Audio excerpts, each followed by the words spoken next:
Good afternoon, everyone. I'm very glad to see you here, especially in such a number. My name is Jelena Vidović. As Tilen already said, I suppose you checked my description in advance within your preparation for this panel. Of course, I'm kidding. I'm head of development field for smart communities in Gorinska region. Gorinska region is bordering with Austria and Italy for those foreign partners that have joined our panel, for which I am very glad. I have to say that we have people from Spain, Croatia, and Bosnia and Herzegovina, which makes me very happy. So thank you very much for listening. So we are managing regional development for 18 municipalities with, of course, a regional capital municipality of Kranj. So just to make sure that our technical part is done well and our content and material part is also communicated with you, we will have 3 parts. So my presentation will be divided in 3 parts. First one is description of our regional development agency and fields of work, as we are pioneering on field of smart communities among Slovenian regional development agencies. Then the second part, and in between, of course, you will have time to ask your questions and to have a debate on what I said before. For the second part, we will have the opportunities for your engagement in different funding in 2 parts. Firstly, we will go through the general funding part in financial framework 2021 to 2027. And then we will go in depth with very specific calls, which are open right now in 2022, since there are so many. And of course, the third part, which is reserved for your questions. If there is going to be any technical problem, please let me know. Although I believe that you now hear us and see very well, because the organization is done very well. Thank you very much, IPM Digital, for that. Again, I'm very glad that I can be here with you and share my thoughts. I really hope that we can make this discussion as interactive as possible. Please do not hesitate to ask questions, even if they are made in Slovenian or any other native language. I will make a translation for you if needed. Most importantly, I would not like to have a mono speech for more than an hour. So please make sure you ask questions and interact with me in any possible way. Thank you. Okay, so here is my presentation. So I just suggest that we start. BSC Kranj has been acting as a connecting link between the local and national level for already 27 years. As we have public authorization from the Ministry of Economic Development and Technology, based on which we are entered in the register of regional development entities, as Jakob already mentioned in the first part of the conference. BSC Kranj unites all 18 municipalities of Gorinska region. We develop and declare programs and projects that strengthen regional competitiveness by connecting the needs of local communities and companies and NGOs and all kinds of stakeholders with national and European policies and financial resources. So our main field of operation are development projects, which we have implemented several hundred since 1995. And when we are talking about our projects, I'm talking about multi-million transnational development projects. And we are currently implementing more than 40 projects of international scope, which puts BSC at the very top of operations in the field of international, transnational, and also national development projects within Slovenia. So our main expertise is on field of knowledge, know-how, and experiences when establishing living labs, as it is very modern to say, of all kinds. So we are working with young entrepreneurs, with SMEs, NGOs, public sectors, also education institutions, and we are developing, most importantly, we are developing regional strategic documents. For all those who do not know, in Slovenia, we do not have a regional political body. We have national and local political entities, but not a regional one. So our regional development agencies are somehow taking over the role of the regional entities, regional political entities, and are following the regionalization policies of the European Commission. We have also in Gorenjska region, just for your information, we have also two other smaller development agencies, which are also working on very similar activities as we do. So, as I said in the beginning, I'm leading the Smart Communities department. We have 6 development sectors, and within those, in the beginning of 2021 formally, but even before, in year 2020, we formed a brand new section called Smart Communities section. Our first goal was to educate population of all generations to embrace digitalization and changes within the fast changing world of digitalization and the understanding of new types of public services, new types of internal communication and entrepreneurship. As we stressed so many times before today, the end user is the most important part of the chain within the digital transformation process. So the increase of digital competences that we were working on is actually the basis for any kind of further activities and the most important activity, because the digital transformation is a social process, not so much technical, but more social. So it was really not easy in the beginning. We had to communicate our internally formed section and our activities with our 18 mayors. But most importantly, we knew that we need to put digitalization on map also for Gorenjska region. So we did several meetings with each and every municipality to see and evaluate what are their needs and to feel current stage of development when it comes to digital solution and digital competences within our municipalities. As you probably all know, to set a goal and reach it, you have to have a plan and also make all steps in the right time. It's very similar in EU project where strategic basics and components are main conditions for possible application for any kind of funds. If we're talking about refundable, non-refundable grants, etc. So at the end of 2020 and beginning of 2021, all municipalities in Slovenia started to realize that they need to have a strategic document addressing digital transformation.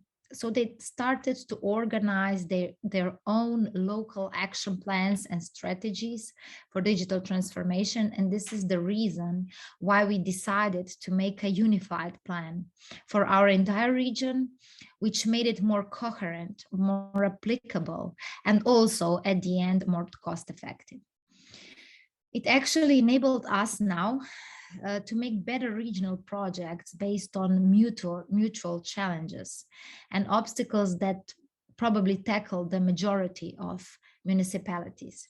It also gives us a clearer picture what kind of project ideas are applicable, because the development stage, as you probably know, of our region and our municipalities in Slovenia is much different from some other regions in Europe. And we have to make that coherent in European projects. We have to make sure that we transfer good practices and raise awareness about the bad practices. There were so many bad practices done in European projects of this type. So what we did, we prepared our first joint regional action plan for regional digital development in Slovenia. So no other region until today has a regional development plan for digital transition. A lot of work, a lot of conversations were made so that we were able to form a document like this. And we are very proud of that. Of course, as you know, when you have a strategic background, only a spin-off can happen.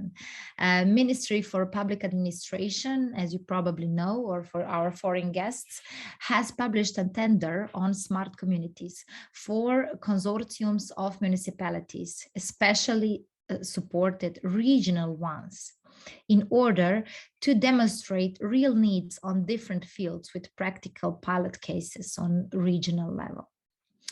So we made a regional consortium, and of course we applied for this call. We also got the informal feedback that our project would have been funded if this call would remain processed.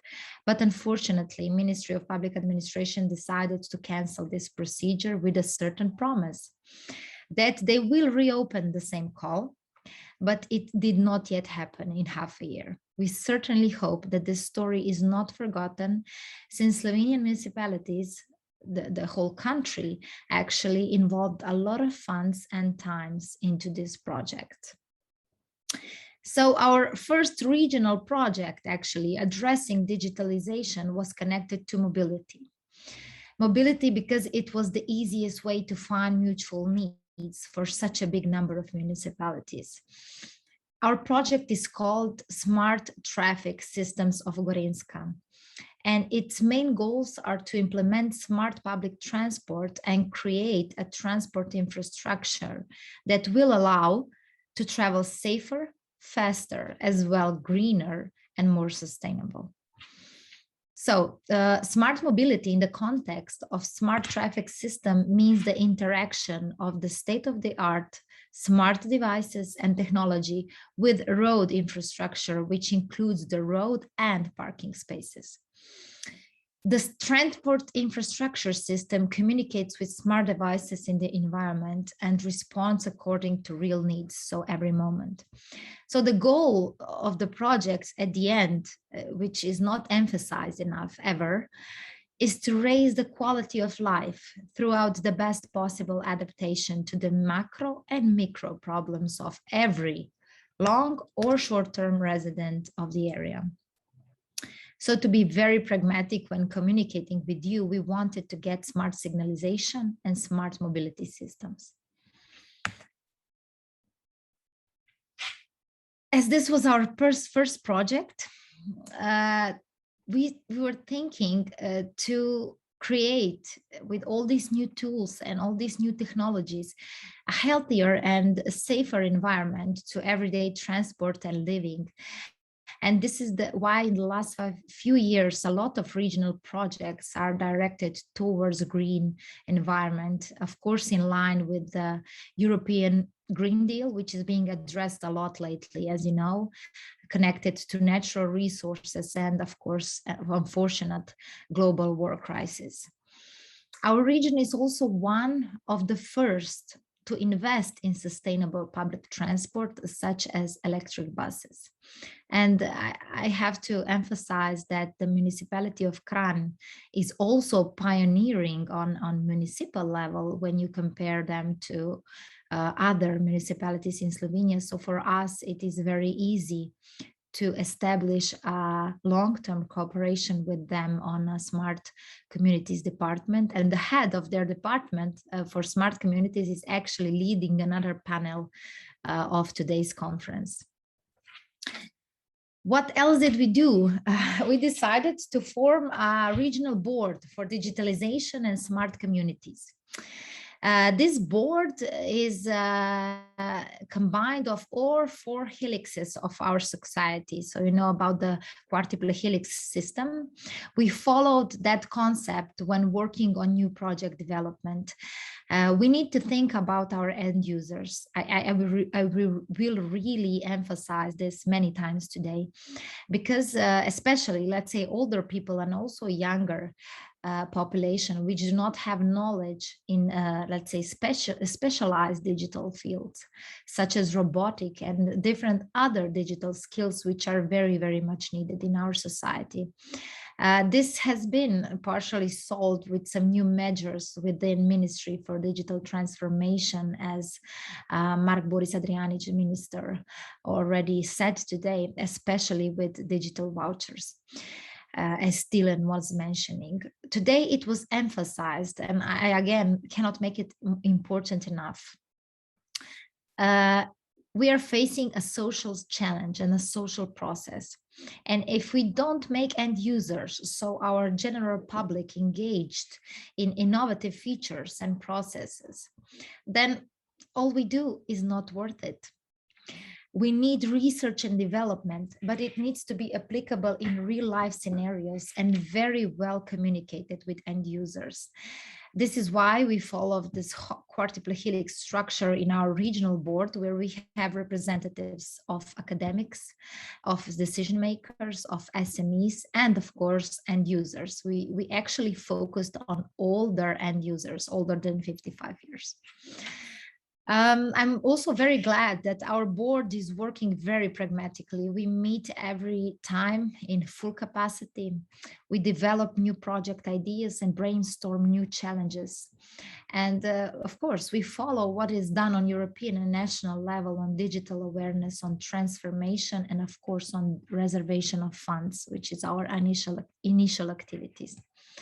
We meet almost every month, and this is part of our general development activities within Regional Development Agency. And as you will see later, when we will address the topics that are going to be funded and are funded at this moment, you will see that this very frequent meetings of the regional boards are very much needed because of very frequent calls in year 2022. Why am I saying all this to you today, and why am I presenting all the activities that we're done?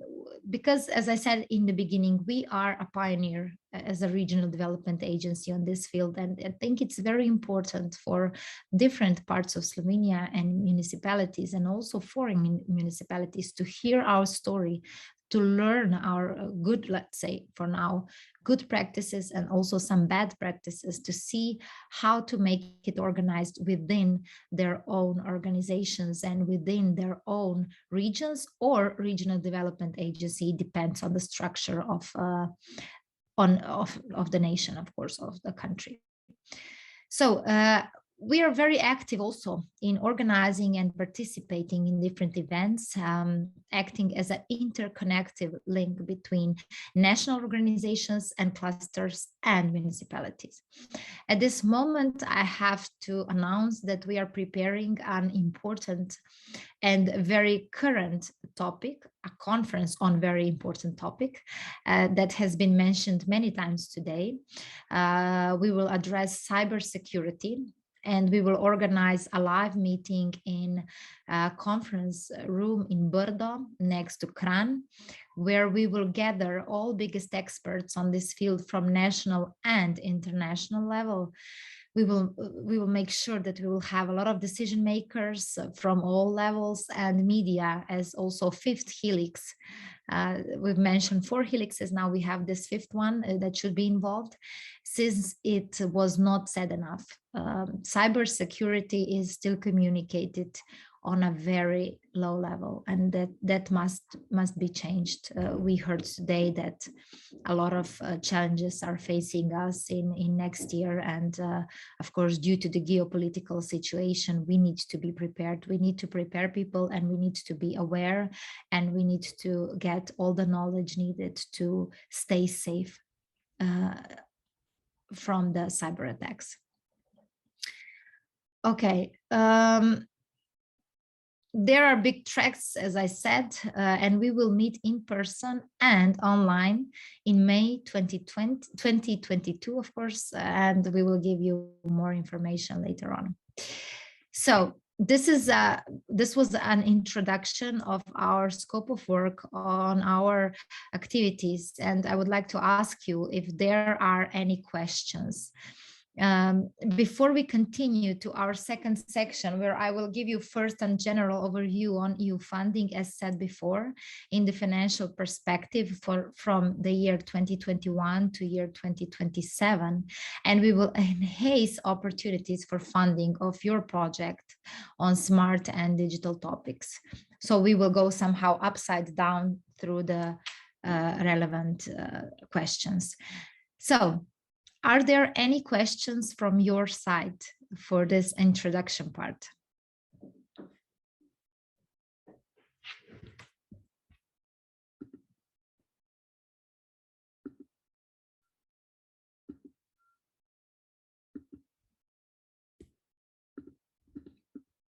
So Tilan, there are, I guess, no questions. Nope, I guess there are no questions. Nobody wrote anything down. So I have two questions I got from municipalities via my email, but I think that we will address them later on. So I think that we can proceed.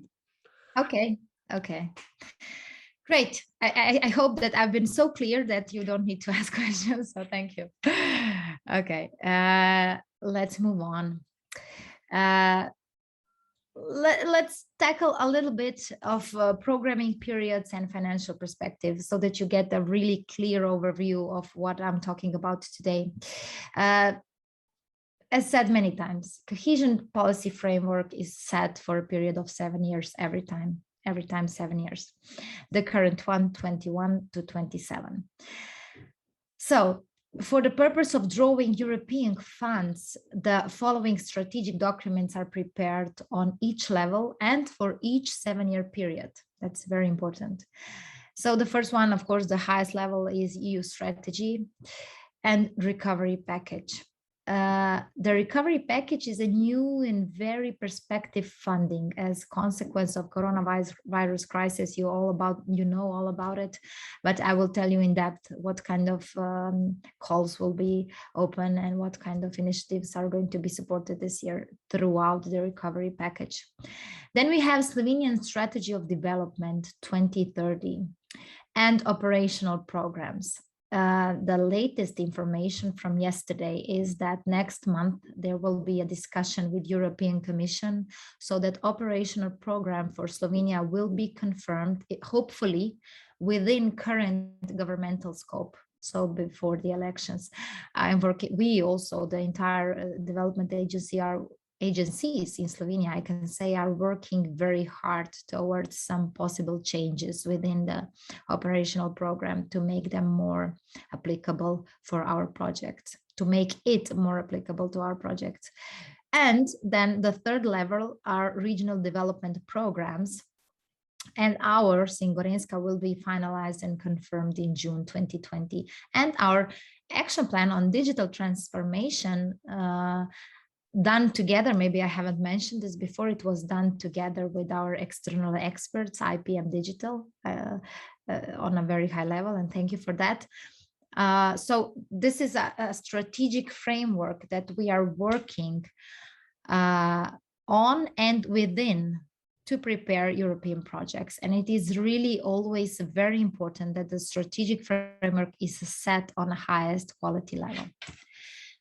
Let's go on. So if we are looking at the EU long-term budget, total European budget for these 7 years for the development of all fields is 1.8 trillion euros. We will get financing for almost 40 projects, programs of financing, I'm sorry.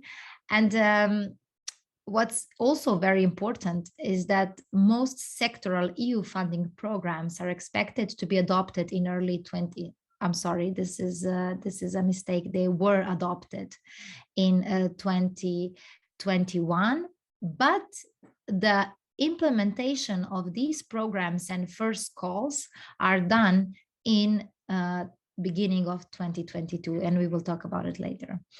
So I call this year a winning year. It's a big election year in Slovenia, but it's also a winning year for me because all transnational financing programs have started with their first calls, as you will see in following slides.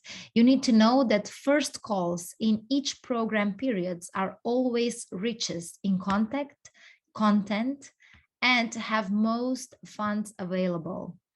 With every next call, their topic and consequently also funds are being limited. So recovery fund is ready to be spent within national initiatives. Calls within Slovenian ministries are ready. You are probably following this. So this year is very, very crucial for EU funding in this perspective. In practice, it happened to us that until 17th of March, until today, we had 2 and more very significant call for proposals each month. So you can imagine how much projects have been applied already. I will talk about it a bit later. So we can go on now and check this multi-annual financial framework at the level of Slovenia. Altogether, we will get 4.5 billion euros divided as seen on this slide. I will not read my slides show because I want to have a deeper discussion with you a bit later. We can go on, please. So, yeah, partnership agreement 2021 to 2027.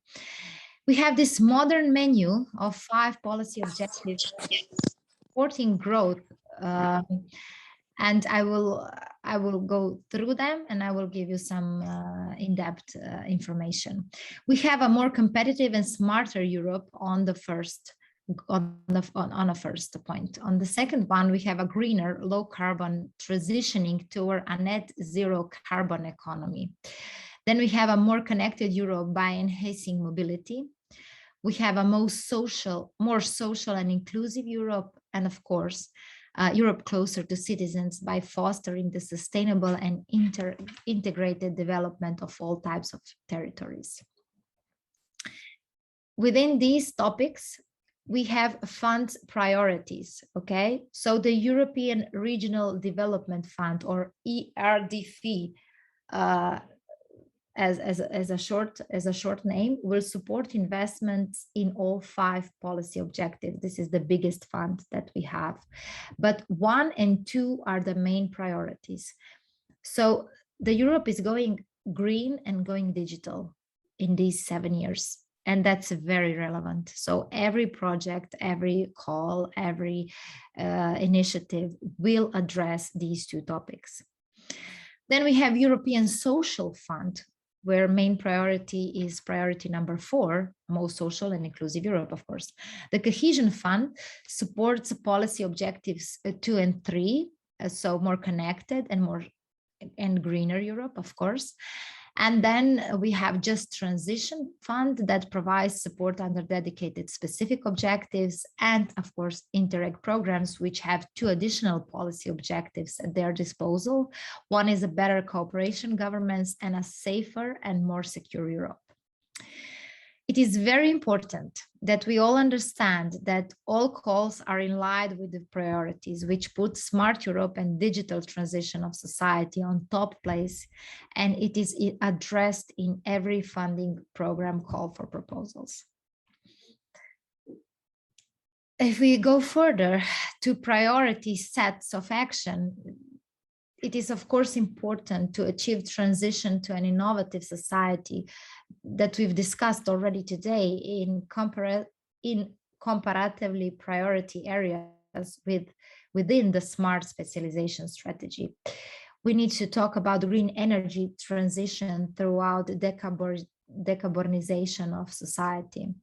We have to protect the environment and respond to climate change with a focus on water drainage and treatment arrangement.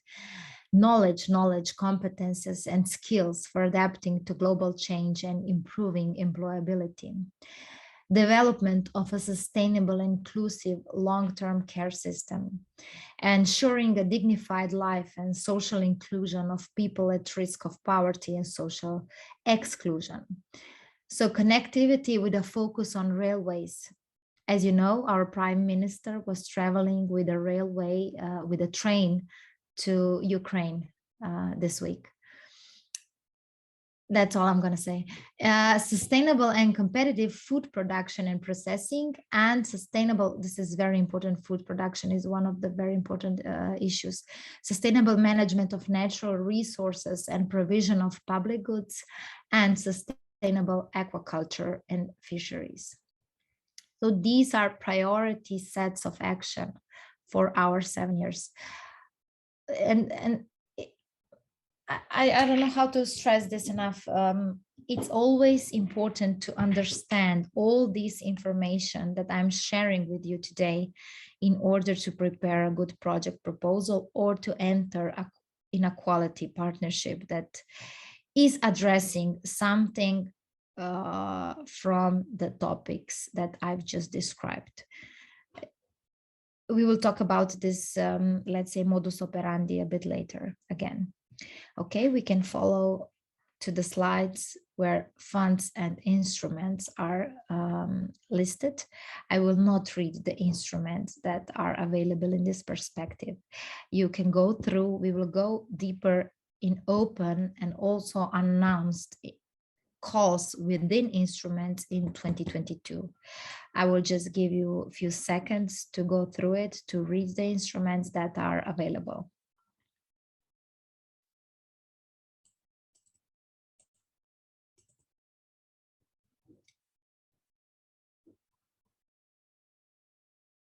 Okay, we can go on. Thank you. So, as I said, we are taking the approach, the upside down approach. Now we've been talking about the horizontal topics and the instruments. And now we are going to talk about cohesion policy funding. On next slide, we will make a very clear explanation what that is. But before the explanation, I want to show you which areas are going to be supported in cohesion policy funding. And maybe if when you listen to me or read my presentation, you think that we already missed a year, but we haven't. As I said, the 2021 was a preparation year and everything was postponed due to the COVID circumstances. So I think the timing of this conference and also this panel is very, very suitable. If we look from the offers view, from the calls and tenders that are being opened right now. So areas that cohesion policy funding is going to address and support is our structural reforms and public investments, which are key to long-term recovery. It will support green and digital transformation again. It will support the strengthening and the resilience of health systems. Arrangement of long-term care and strengthening of home care for elderly. As you know, that this issue has been addressed many times already, to deinstitutionalize our elderly and to make sure that they grow old in a suitable environment, but in their homes if possible. Preserving and creating jobs, especially for young people, and providing investment support and working capital for small and medium-sized enterprises. So we can go on. And the regional policy of the European Union, also referred as cohesion policy that I am addressing right now, is a policy with the stated aim of improving the economic well-being of regions in the European Union and also to avoid regional disparities. More than 1/3 of the EU's budget is devoted to this policy, which aims to remove economic, social, and territorial disparities across the European Union. It's restructuring industrial areas and diversifying rural areas which have declining agriculture. In doing so, EU regional policy is geared towards making regions more competitive, fostering economic growth and creating new jobs. The policy has a role also to play in wider challenges for the future, including digital transformation and green transition. So this regional policy covers all European region, although region across the European Union fall in different categories, so-called objectives, depending mostly on their economic situation. So in the current funding period, money is allocated differently between regions that are deemed to be more developed, the regions that are in transition, and the less developed regions. There are very let's say big discussions on dividing these funds to the more and less developed regions within the digital transformation topics. As you know, it makes no sense that more developed regions get less funding than the less developed regions, since this topic is new to everyone if we are talking about local environment and regional environment. So we are trying to achieve not percentually bigger funding, but in amount of money that we are going to receive, a bit bigger funding. So, Tilen, if you agree, I will just continue and then leave time, because now we are, yeah, okay. Of course. Yeah.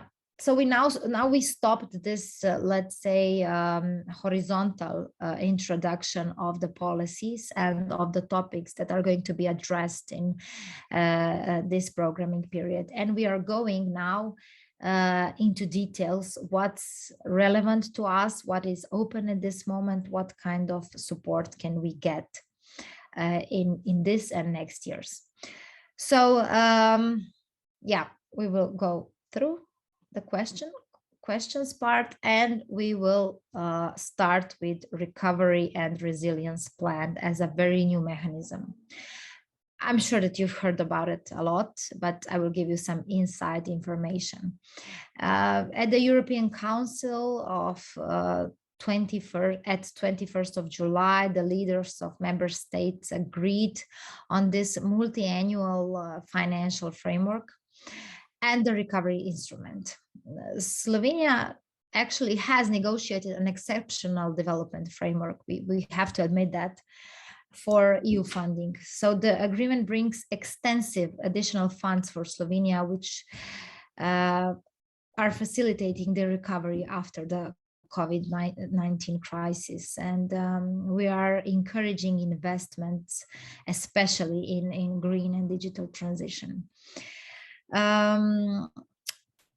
At its session on 28th of April 2021, our government adopted the National Recovery and Resilience Plan, in Slovenian also NOO, which is the basis for the use of available funds from the Recovery and Resilience Fund, RRF. As I said before, this is the most financially comprehensive mechanism of the European package for recovery and resilience.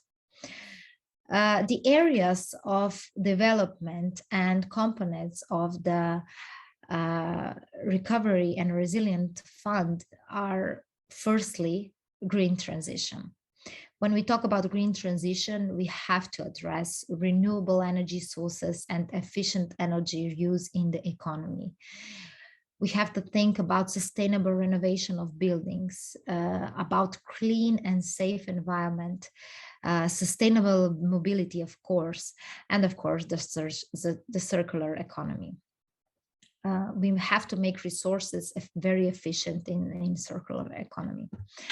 Secondly, we are addressing digital transformation of the economy and digital transformation of the public sector and public administration, as we will hear about it more later.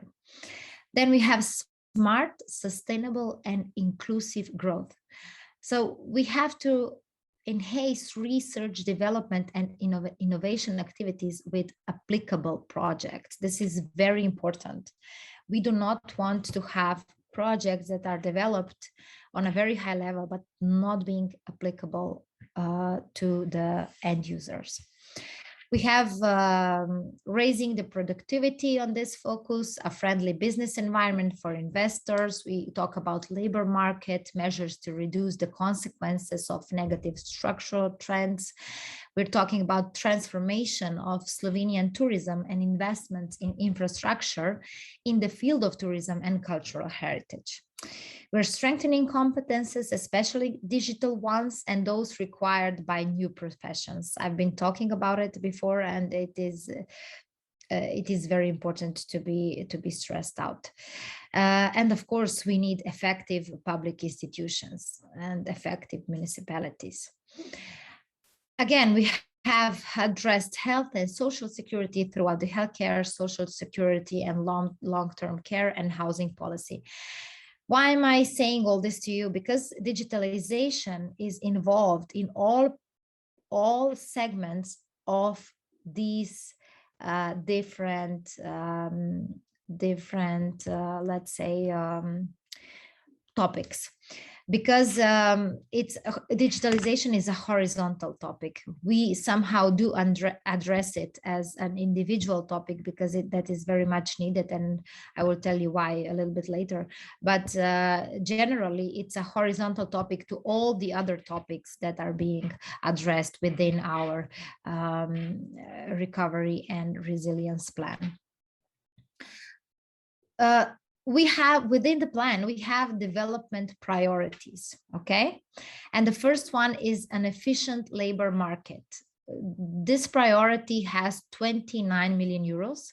And very shortly, we're talking about faster entry of young people into the labor market, about more flexible labor arrangements, increasing the employment of people with health problems, mitigation of the social and economic consequences of the COVID-19 pandemic. Then we have healthcare that is accessible to all, and we have 202 million euros reserved for that topic.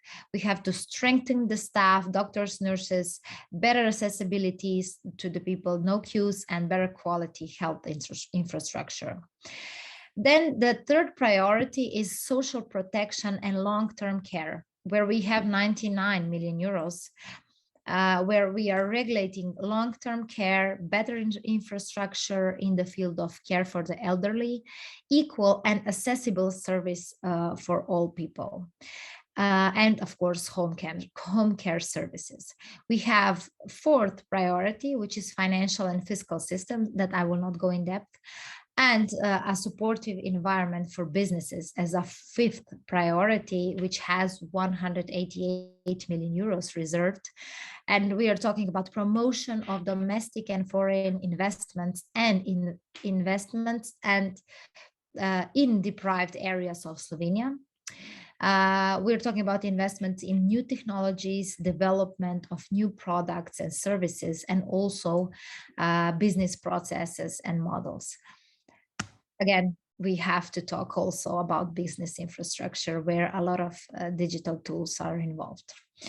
As a sixth objective, there is sustainable and green transition, which has 712 million euros reserved.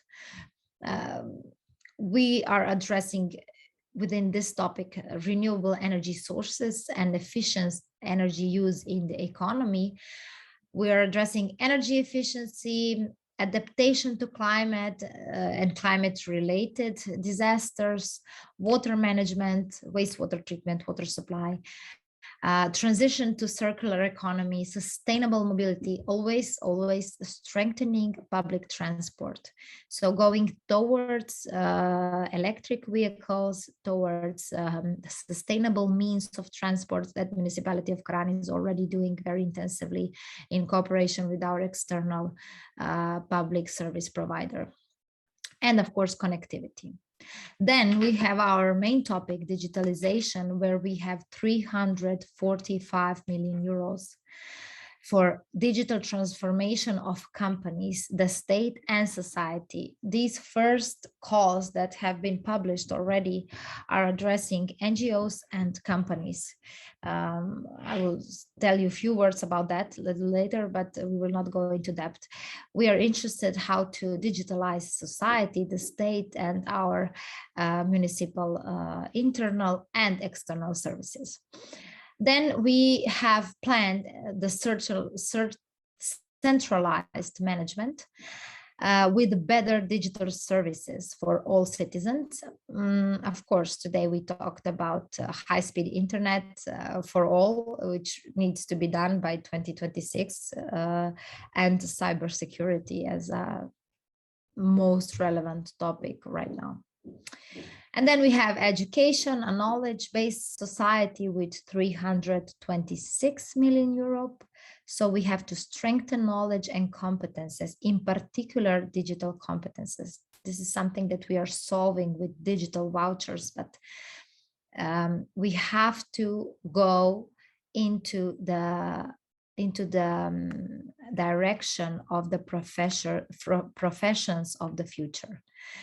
So we have to build competences for the young people to decide what are they going to do and what kind of work will be able on the market in, let's say, 10 or 20 years.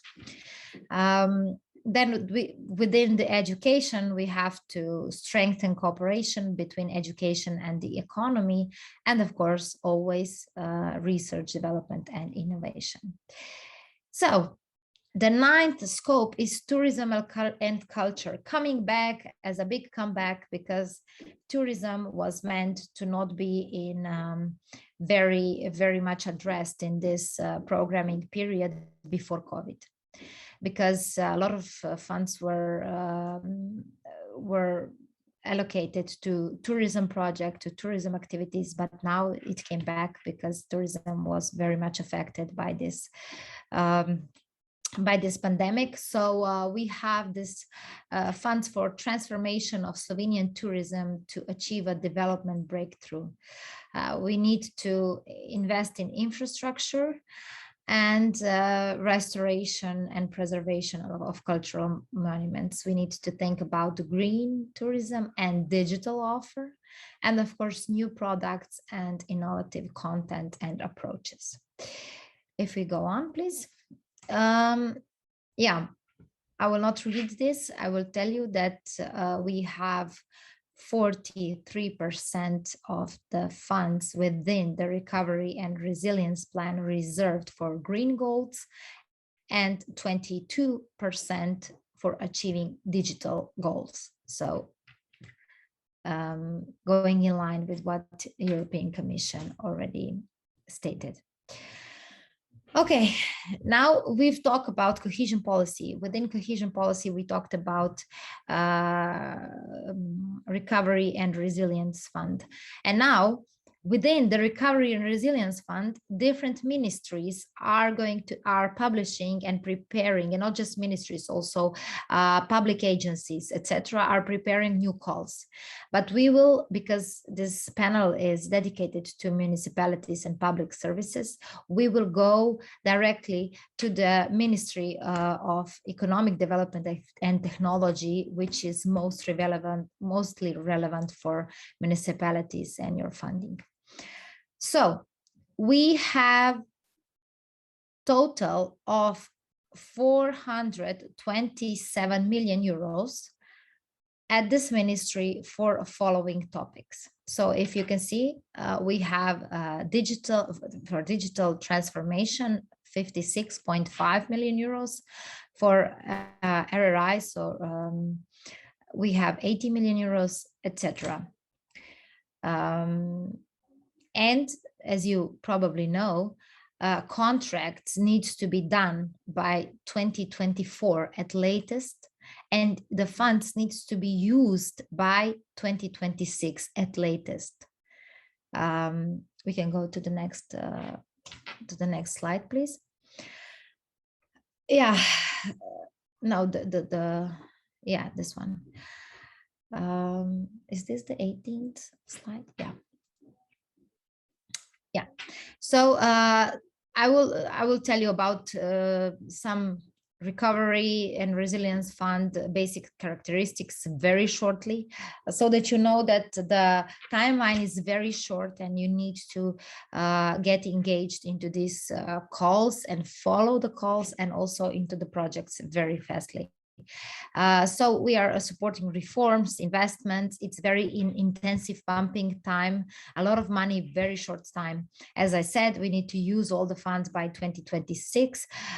We have to make milestone markets. We have to support small businesses and SMEs. We have to make a great focus on investment and support state aid schemes and cooperation companies. Of course, again, and so many times today, as main topic, green and digital transition. Yes. So now we are going even lower. We talked about digital transformation area with 56.6 million euros, where we have 3 different investments. Within those investments, we have concrete calls for proposals, okay? So I have to give you, again, a little wider overview on this. According to the European Commission, 70% of micro, small, and medium-sized enterprises are without a digital strategy. 78% in Slovenia, for example. Only those companies who pay a lot of attention to digital transformation of their processes and optimize their production will actually reduce costs and increase the efficiency of the entire business and make it competitive on today's markets. So the main problem that has been addressed for the companies is the integration of services and, unfortunately, the widespread use of internet again. As the biggest obstacles to digital transformation companies, they pointed out the unwillingness to change and the lack of appropriate professional staff for successful digitalization. And we are coming back to quadruple helix system and end users again. Here, however, we encounter the main challenge of all social changes, and that is the acceptance of digitalization by the end users, therefore people of all generations. Namely, Slovenia lags behind the European average in the field of digital competences, as only 55% of adults have basic digital competences, which is significantly too little for equal integration into the digital society. We talked about elderly people a lot. I will not address them this much, but I would really like to tell you something about young people, since they are population group who might be left out, but it is not left out, since it is widely spread that young people do know how to use devices and tools and options, but they are extremely lacking in advanced digital skills and career guidance. And there is a huge shortage of the professionals in this field. So within our digital vouchers, this obstacle has been addressed. A law on the promotion, as Minister already today said, of digital inclusion has been adopted just a few weeks ago, which among other things brings vouchers for the purchase of computer equipment in the amount of 150 euros, as you know. They will be received by all high school students as well as students for the last 3 grades of primary school. They are addressing and are eligible also for people over the age of 55 who can take part in subsidized courses. Promoting deficient occupations, so the technical knowledge, digitalization of the school process, and safe use for digital technologies for young people is also being addressed. In 2022, now I'm referring to the scheme that we are looking at, there are already public tenders for subsidizing digital skills courses for people over 55 and young people. So we will enable people over the age of 55 to acquire basic digital skills throughout these courses. We will also provide young people with free courses in advanced digital skills such as programming, robotics, artificial intelligence, and digital entrepreneurship. So more than 31 million euros are already available for these planned measures in this year, which is several times more than in previous years from very different mechanisms. Okay. So with my explanation now, I addressed all three investments. I addressed the public tender for digital transformation of companies and their main obstacles. I addressed order for production of hybrid cloud on a national level on Ministry for Economics and Development. And I also addressed cross-border multinational projects being divided in the numbers that you can see on your screen. And I can continue with our next slide. So now we went through the Recovery and Resilience Fund, and we will address other mechanisms for financing in this part of presentation, which are more lean towards the transnational and multinational cooperation. So I will only tell you about the Interreg programs that are under the programs of European Territorial Cooperation, which are relevant in year 2022. As I said, this year is the first year of calls for proposal of Interreg programs. So European Territorial Cooperation programs in this programming period will focus on challenges and also opportunities to strengthen the competitiveness of border regions and also larger functional areas with common issues in areas related to the transition of innovative society, of green, low carbon and circular oriented economy. This is a economy-oriented society. This is not a mistake, I'm sorry. And the third topic as more efficient governments by strengthening institutional capacity. So the co-financing rate of these funding mechanisms are from 75 to 85% of non-refundable money of the project value. We can continue. Okay, just a second.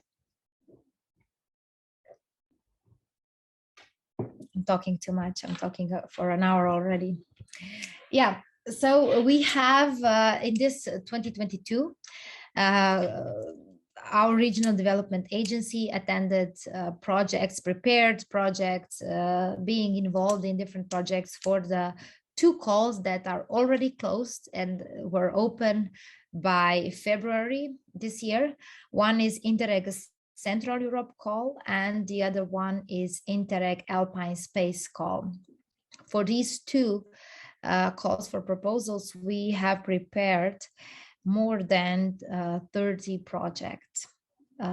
So the average success rate of the organizations applying to this kind of calls is around, European average is around 12 to 13%, and our average is much above 20%. So we are hoping to, if we have 30 projects, to get 20% of them actually confirmed for funding. And you can also apply for this kind of projects. You have to be involved in the partner search area on the official web page of the program, and put down your interests and your capacities, and then make a lot of meetings with different partners in European Union. And it is also very relevant that you address your regional development agency and ask them about what kind of projects are being prepared, since we do it very, very, let's say,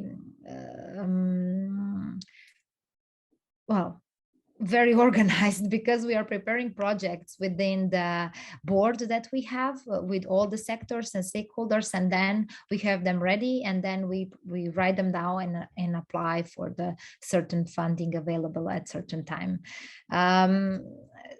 Both calls, Central Europe and Alpine Space Call, were addressing exactly the same topics that have been presented today within the 6 or 7 main pillars of European Development Program for this 7 years. What was also open and will be open almost every 2 or 3 months is Erasmus Plus program, with very interesting, let's say, a little bit smaller funds. Then we will have Interreg Europe program, which will be open in April or end of March. So very soon you can also start looking for your partners and start to prepare your projects. Then in June or summer months, we are expecting that Interreg Med program will be open with the territorial cooperation of Mediterranean countries. Of course, then we will have cross-border cooperation with Slovenia and Austria in, let's say, September or maybe August.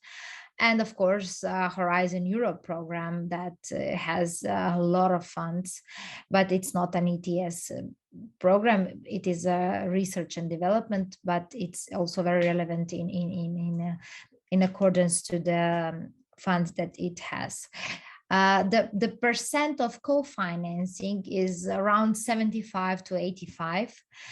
And cross-border cooperation such as Slovenia, Austria, Slovenia, Italy, Slovenia, Hungary, Slovenia, Croatia gives us better possibilities to concrete investments.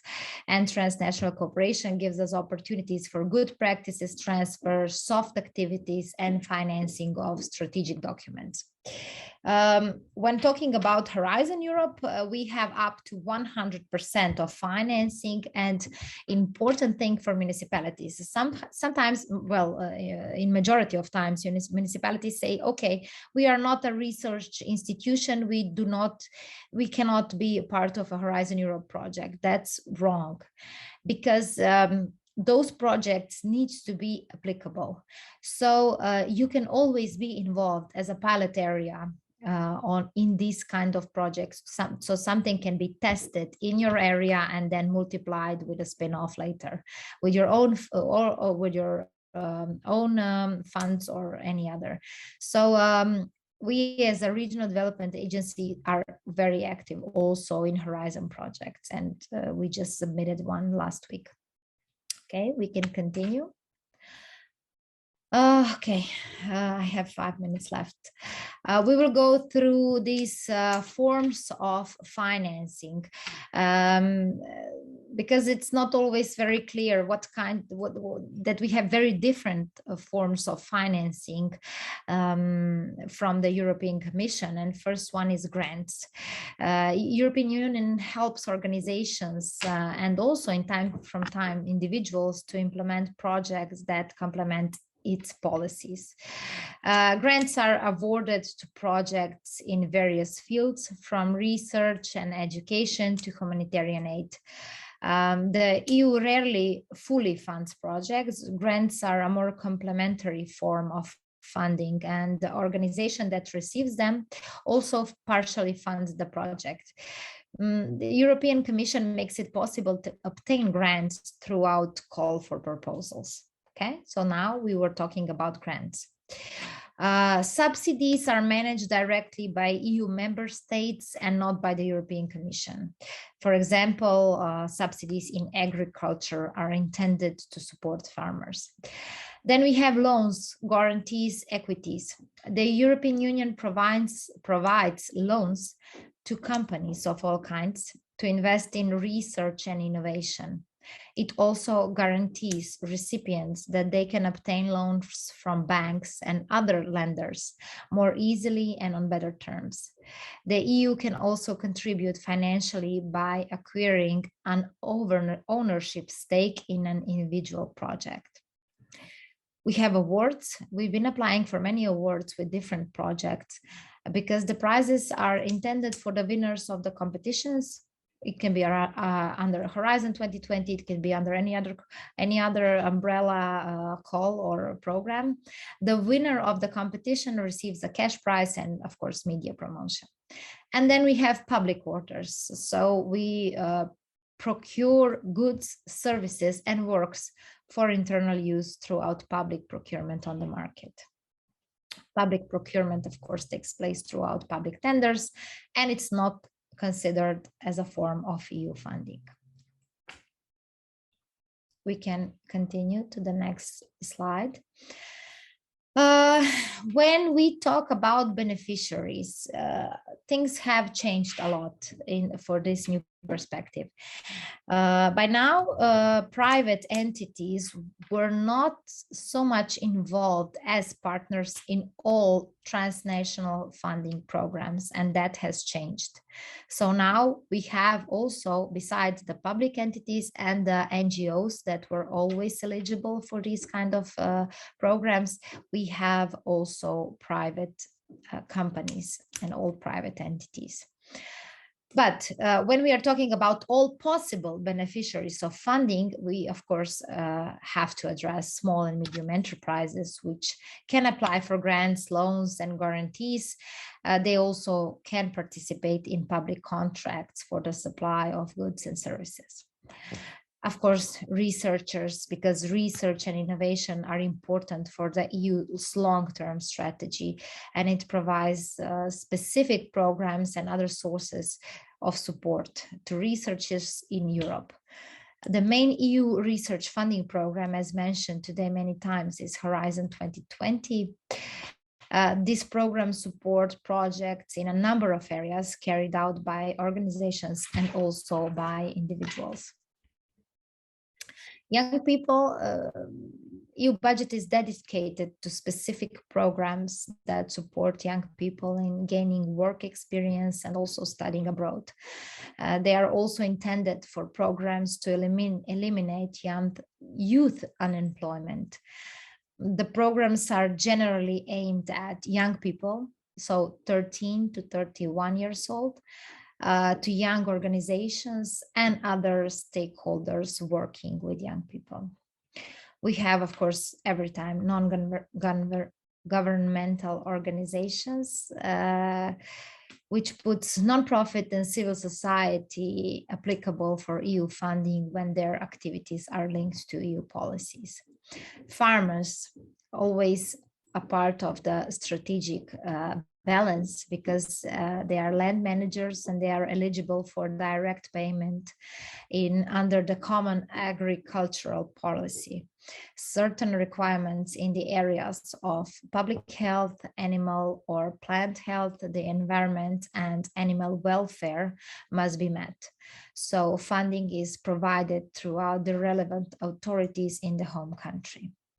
And of course, last but not least, and most important, public authorities. So we're talking about local, regional, and national public authorities that can take advantage of a number of EU funding opportunities, including investments to support institutional capacity and efficiency development and local infrastructure projects. And now I will shortly tell you how to reach EU funds and how to prepare a good project, but very shortly, because this is not a workshop on project preparation. This is a workshop on, not a workshop, actually a panel on possibilities for funding that are available right now. You have to have the knowledge. You have to have this knowledge that was presented to you today so that you know which policy, which strategic document, and which let's say which direction to take when preparing the project. So the organizations, your organizations and also your projects need to contribute to the implementation of EU programs and policies. This is imperative of this work. You have to have a good idea. When we say a good idea, it has to be an innovative one. It has to be in line with the also terminology, and not just terminology, but also the innovativeness that European Commission is following within its strategic documents. So this is really important. You have to find an appropriate call for proposals that fits your idea.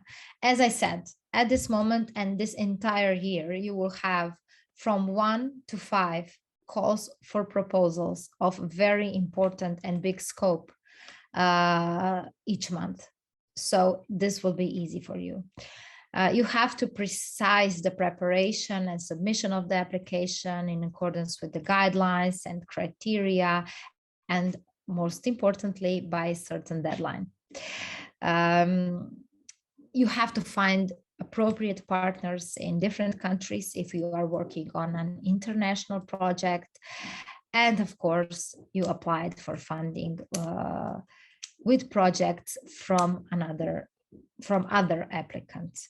And if you are successful, you will sign the contract, successfully implement the planned activities, and of course, report them within your institution. This is also my last slide. I've been talking a lot, so now it's real time for your questions.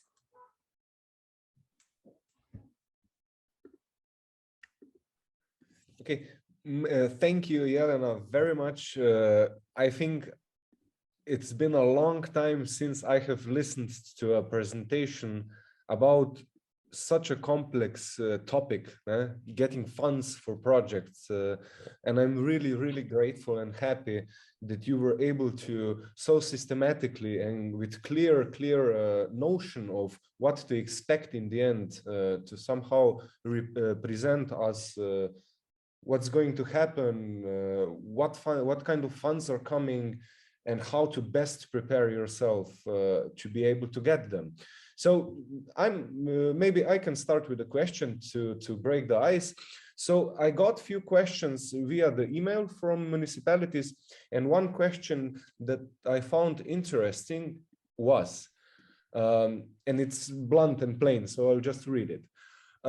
According to your knowledge, will there be any how would I say, any courses, any webinars which would enable municipalities to gain the knowledge they need to be successful in preparing the project content and everything else.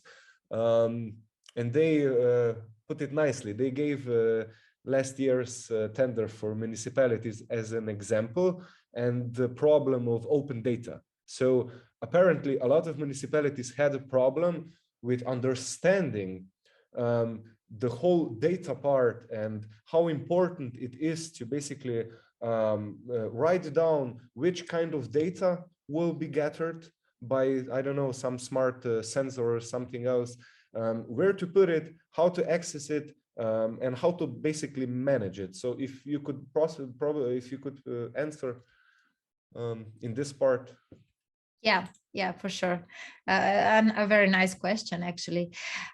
We all know that we've been tackling these issues when preparing these projects that have been applied for the smart communities tender done by the municipality for the Ministry of Public Administration. Here's the thing. If we are talking about educations on project preparation, that train has already left.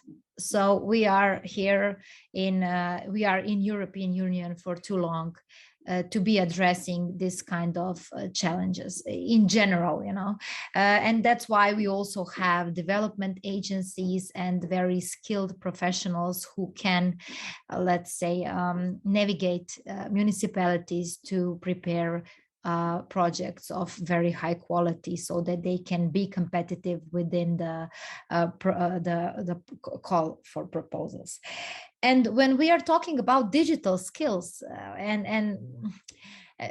it also, I have to say something, it's not the same when we are talking about digital skills of public servants and the understanding of project preparation with digital topics.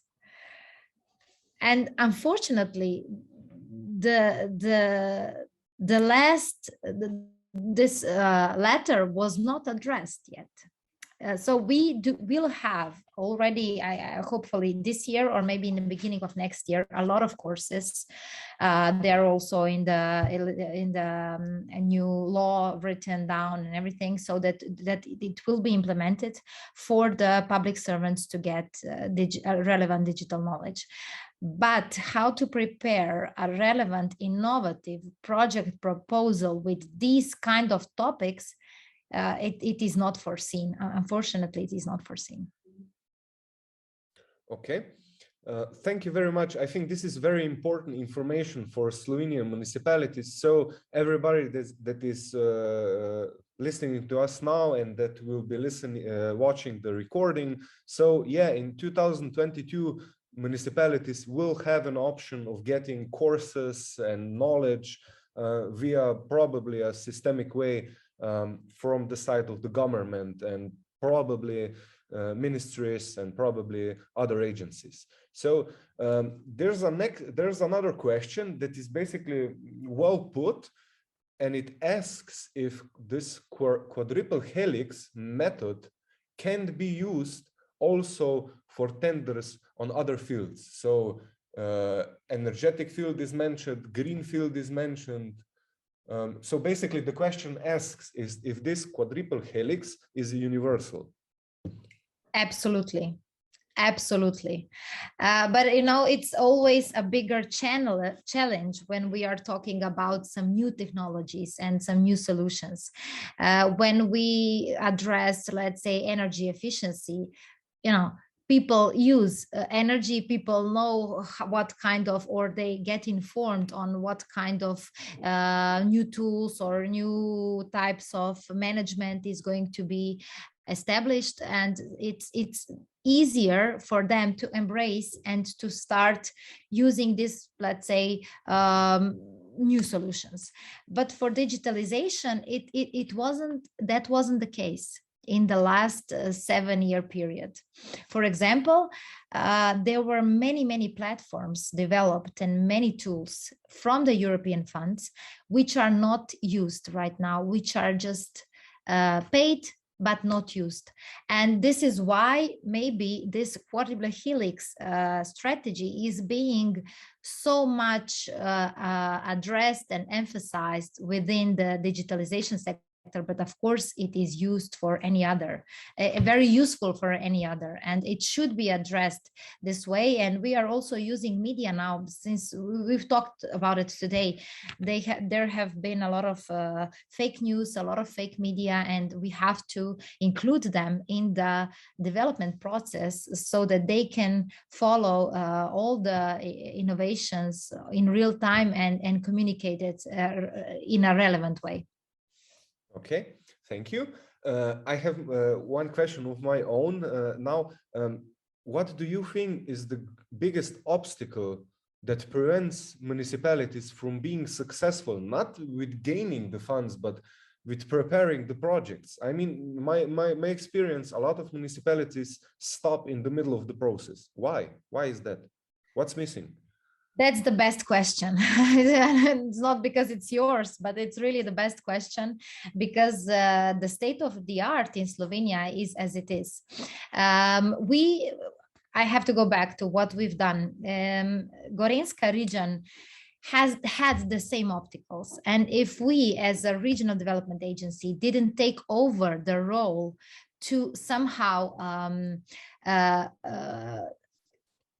put together all the needs and all the let's say issues that they are tackling on a digital transition field.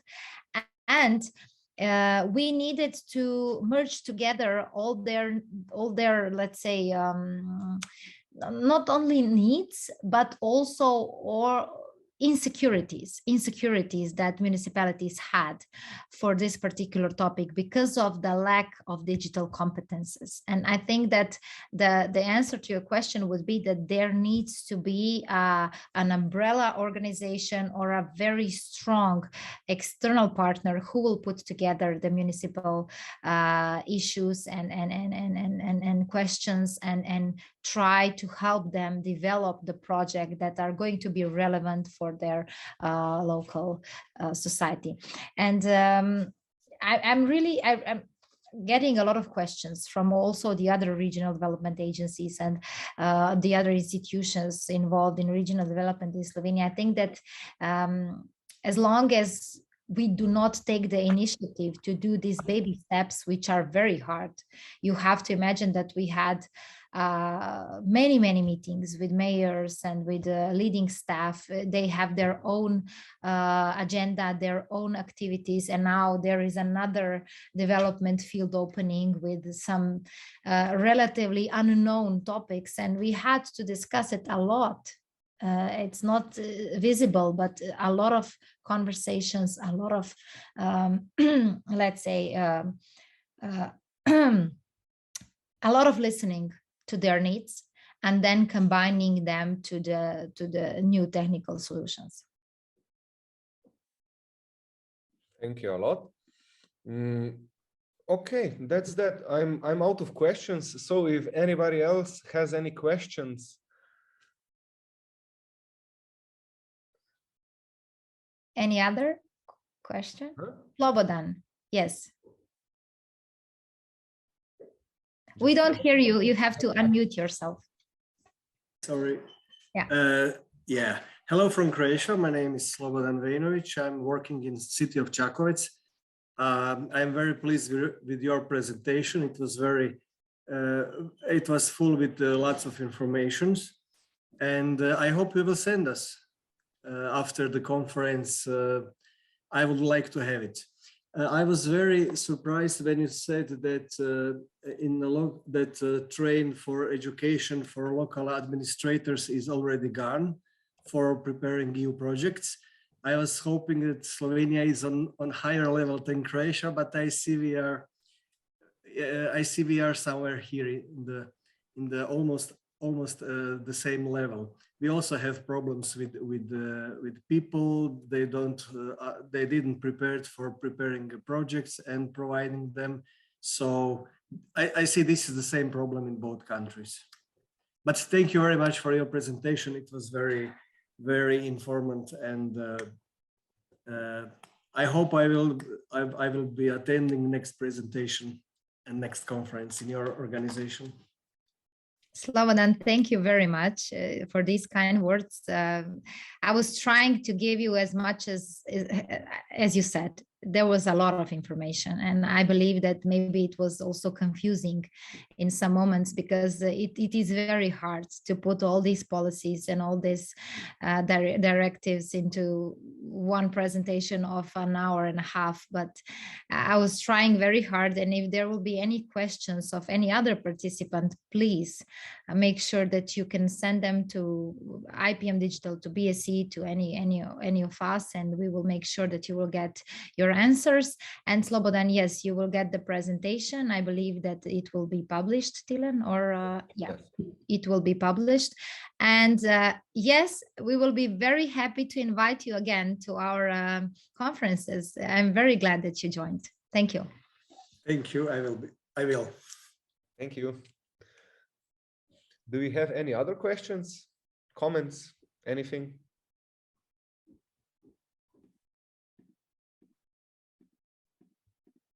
No. Well, I think you were very in depth, so you probably answered most of the questions that were arisen during this 90 minutes. So with this, I think that we are safe to say that we have concluded our panel. I think that we have came to the end. I would really like to thank you, Ms. Jelena, for this excellent presentation. I think not only that you basically showed that it's not as hard as it seems. I think that you have showed all the possibilities and the vast possibility of combinations that can be done in order to basically prepare innovative projects. So I thank everybody. I thank you, Ms. Jelena. I thank all the BSC team for helping us to basically make this conference and this panel a reality. I would like to thank everybody that came, and let's try and work together and cooperate in the future. We at IPM Digital firmly believe that competition is passé. It's a thing of 20th century. And I think that in 21st century, all we need is cooperation and good communication. And I think that everything can be achieved. So with that, I would like to give a chance for final remarks to Ms. Jelena, and then we'll see each other. Thank you, Tilen, very much for these kind words, and thank you for inviting us to also co-host and prepare this conference. It was a great pleasure for us. I really need to thank my colleague Masha for all her help. Masha was doing the majority of job here, and of course my colleagues Roko and Gregor. Thank you again, and I hope to see you soon. So.